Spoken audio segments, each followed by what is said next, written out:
l'Assemblée nationale est venue ajouter à cette difficulté en faisant voter une loi, en votant une loi parfaitement anormale, attentatoire à la même Constitution, pour confirmer les mêmes choses.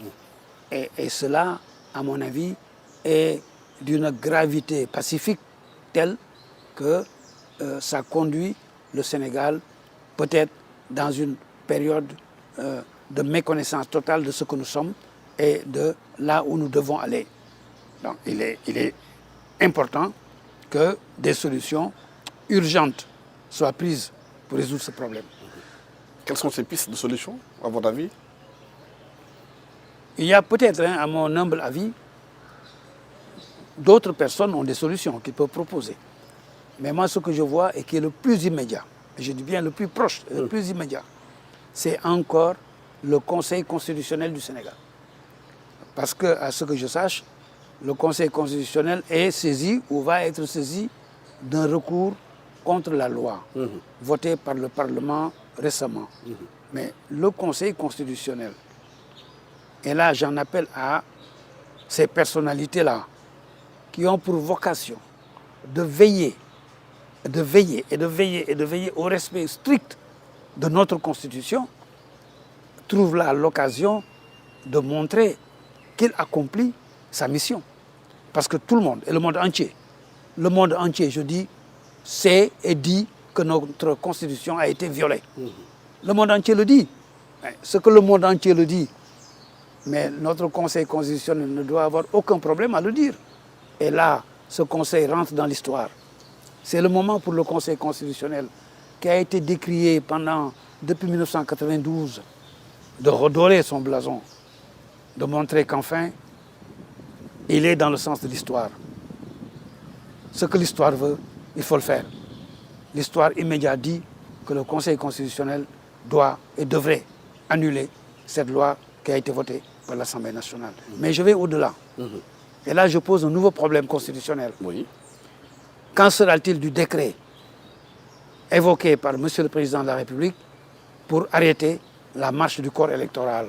Qu'en sera-t-il de ce décret? J'ai entendu dire que la Cour suprême a été saisie pour ce décret. Alors, je donne un point de vue de juriste et d'homme de droit. Et pour cela, je pars de la Constitution du Sénégal elle-même. La Constitution a fait une répartition entre les pouvoirs de l'Assemblée nationale et les pouvoirs du Président de la République. L'Assemblée nationale vote la loi, l'Assemblée nationale vote les principes de ceci, de cela, de ceci et de cela. Donc les pouvoirs et le domaine de l'Assemblée nationale est énuméré et limité.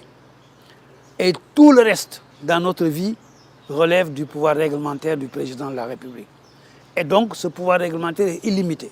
Or, si la loi est définie comme une règle qui s'applique en général à tout le monde et de façon permanente, ces décrets réglementaires ont la même définition. Ce sont des décrets qui ont les mêmes qualités que la loi. Règlement général, applicable à tout le monde et pour toujours. Dans ce cadre-là, la Cour suprême ne me semblerait pas ou ne me semble pas compétente pour un décret à caractère général qui ne viole pas la loi.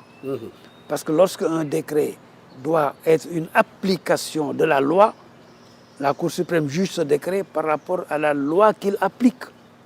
Bien sûr. Mais un décret à caractère général n'est pas d'application d'une loi, à moins que ce décret-là soit considéré comme un décret d'application de la Constitution, en disant loi constitutionnelle.